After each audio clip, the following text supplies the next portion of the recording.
Congratulations, your offer was accepted. You're really doing this. Getting your offer accepted is one of the most exciting moments in the home buying process. After all the searching, touring, and negotiating, you now have a home under contract. This is a huge milestone, but there's a lot that needs to happen between offer acceptance and actually getting the keys. Welcome back. So far in this series, we've talked about choosing a realtor, getting the financing in place, picking the right home, and writing a strong offer. Now, let's talk about what happens after the seller says yes to your offer. Hi, I'm Brandon King, realtor in Oregon and Washington. In this video, I'm going to walk you through what happens in those first few days after your offer is accepted, what everyone is doing behind the scenes, the deadlines you need to know about, and the due diligence items we need to start working on right away. One of the first things I'll prepare once your offer is accepted is a transaction summary. This is a roadmap from offer acceptance to the closing day. It lays out all the important dates and deadlines in one place, so we know exactly what needs to happen and when. That includes when earnest money is due, when inspections need to be completed, deadlines for reviewing disclosures, financing and appraisal timelines, and the closing date. There are a lot of moving parts once a home goes under contract, and the transaction summary helps keep everyone organized and on the same page. It may not be the most exciting document in the transaction, but it matters because missing a deadline can have real consequences. Once your offer is accepted, we'll send the agreement to the title and escrow company so they can open escrow. If you've never bought a home before, escrow acts as a neutral third party in the transaction. They hold the earnest money, collect and distribute funds, prepare the final signing documents, and help make sure the money and paperwork all move in the right direction at the right time. In Oregon and Washington, title and escrow are usually handled by the same company. The title side researches property ownership history and prepares the preliminary title report. Their job is to make sure the seller can transfer clear title and to identify any liens, easements, or ownership issues that may need to be addressed before closing. Once they complete their title search, they can then issue title insurance on the home. Title insurance helps protect you and the lender against certain title problems that may not have been uncovered before closing. Once escrow is open, they'll usually send you a questionnaire or intake form. Complete that as soon as you can. It may not look urgent, but delays here can slow down the entire process later. At the same time, we're also sending your contract to your lender so they can move the loan into the next stage. Until now, your lender has been working mostly with your financial information. Now they're adding the property details to the equation. They'll update your loan file with the contract terms, start the appraisal, and keep underwriting moving forward. It's important to respond to lender requests quickly. If they ask for updated bank statements, pay stubs, letters of explanation, or anything else, get those back to them as soon as possible. The longer a request sits waiting in your inbox, the higher the chance the lender won't have the final loan approval by the closing date.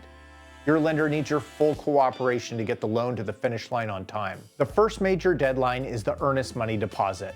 In most cases, earnest money is due by 5 p.m. on the third business day after the offer is accepted. This is important.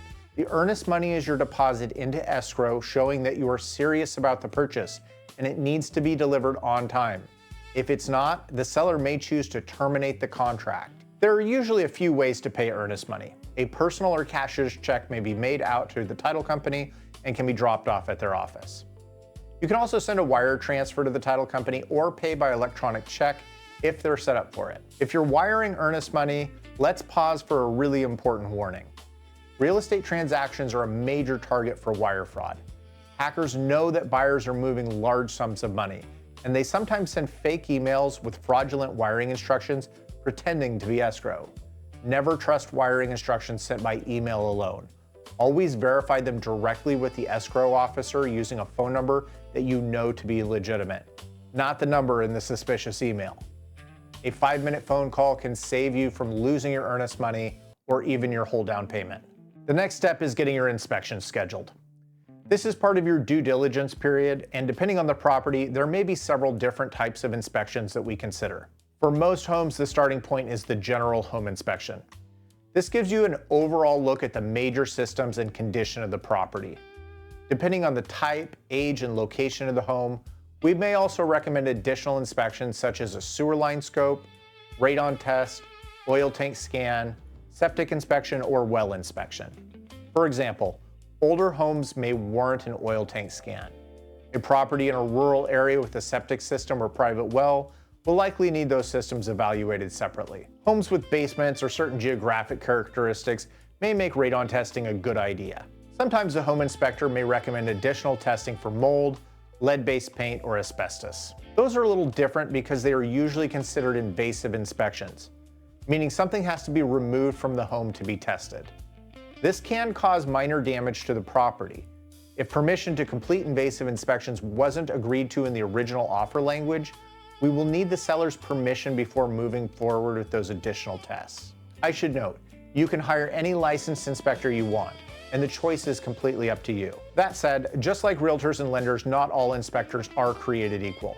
Some are much more thorough than others, some communicate better, and some are simply better at helping buyers understand which issues are minor and which actually matter. Over the years, I've worked with some excellent inspectors, and I'm always happy to share those recommendations. And one more thing. If your father-in-law's brother's cousin used to be a contractor and wants to take a look at the house, that's totally fine. Extra eyes can always be helpful. But this should not be a substitute for a professional home inspection. Trying to save a few $100s at this stage is usually a huge mistake, especially when you're making one of the biggest purchases of your life. The important thing to remember is that the inspection phase is about gathering information. We want to understand the home as fully as possible while we still have time to negotiate repairs, ask for a price reduction, or terminate the contract if necessary. You will also need to carefully review any disclosures. One of those is the seller's property disclosure statement. This is where the seller discloses what they know about the home, including past repairs, defects, issues, or anything else that they are aware of that could affect your decision to move forward with the purchase. For homes built before 1978, you'll also receive a lead-based paint disclosure stating whether the seller has any knowledge of lead-based paint on the property. If something raises concern or reveals information you didn't know before, we need to address it quickly while we're still within our review period. Another smart step that buyers never think about is calling the local building and planning department. Often the city or county has information that might not show up during the inspection process or might not have been included on the seller's disclosures. For example, there may have been work done without permits or open or expired permits for work that was never inspected or finalized.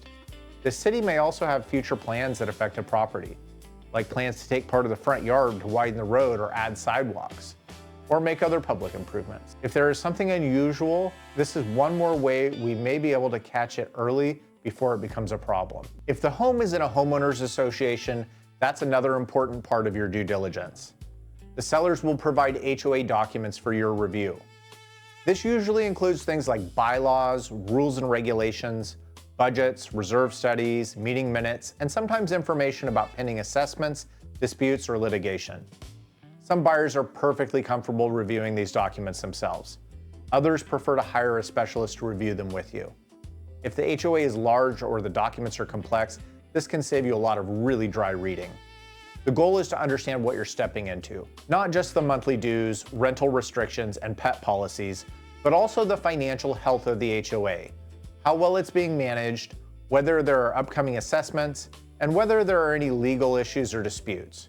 You don't want these surprises after closing. Another important document you'll receive is the preliminary title report. This is where the title company lays out what they have found in their research on the property. This can include legal ownership, easements, liens, restrictions, and other matters affecting the title. This is not usually the most exciting reading material, but you'll want to look it over.